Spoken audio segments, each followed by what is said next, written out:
أسعد الله أوقاتكم أينما كنتم. السلام عليكم ورحمة الله تعالى وبركاته. كم مرة وقفت للصلاة كبرت وقلت الله أكبر وفجأة لقيت عقلك سافر بعيد.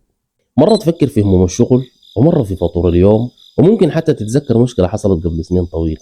تخلص الصلاة وتلقى نفسك ما متذكر أي صورة أنت قريتها، ودي حاجة بتحصل لنا كلنا، وبعدها بنحس بتأنيب ضمير كبير. لكن الحقيقة الموضوع ده ما دائما بيكون ضعف إيمانه بس، في أغلب الأحيان بيكون نتيجة لضجيج داخلي، زحمة أفكار جوا راسنا محتاجة لترميم حقيقي.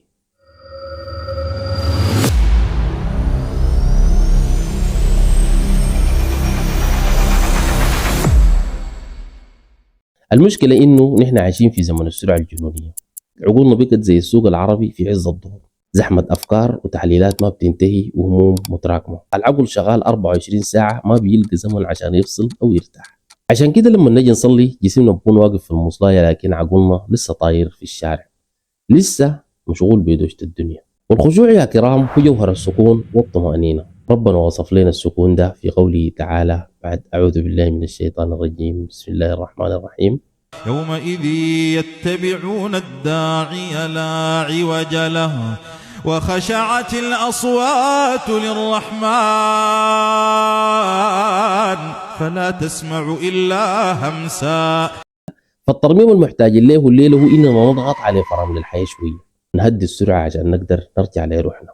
علماء النفس بيقولوا لازم تفصل عشان تقدر تتصل.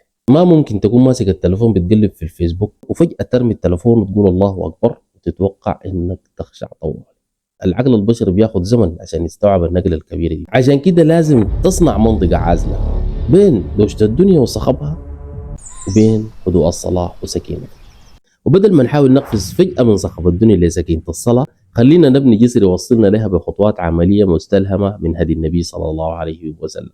أولا الوضوء بوعي وحضور، ما تخلي الوضوء مجرد عادة.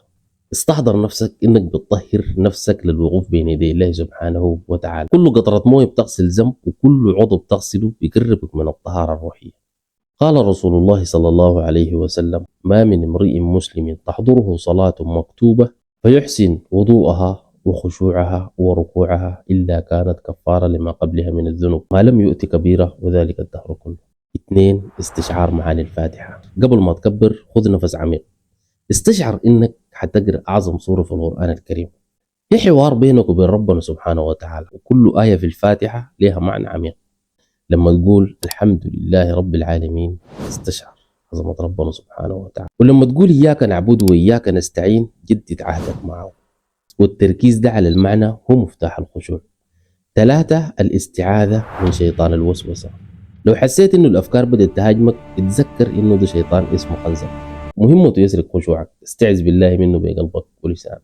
جاء رجل إلى رسول الله صلى الله عليه وسلم فقال: يا رسول الله، إن الشيطان قد حال بيني وبين صلاتي وقراءتي يلبسها علي. فقال رسول الله صلى الله عليه وسلم: ذلك شيطان يقال له خنزر، إذا أحسسته فتعوذ بالله منه وادفل على يسارك 3. في الأخير الخشوع زي العضل، بالتمارين والممارسة بيقوى وبيكبر. أبدأ من الليلة وصفي ذهنك واستقبل النور الإلهي، ودمتم في سكينة وسلام وفي أمان الله وحفظه.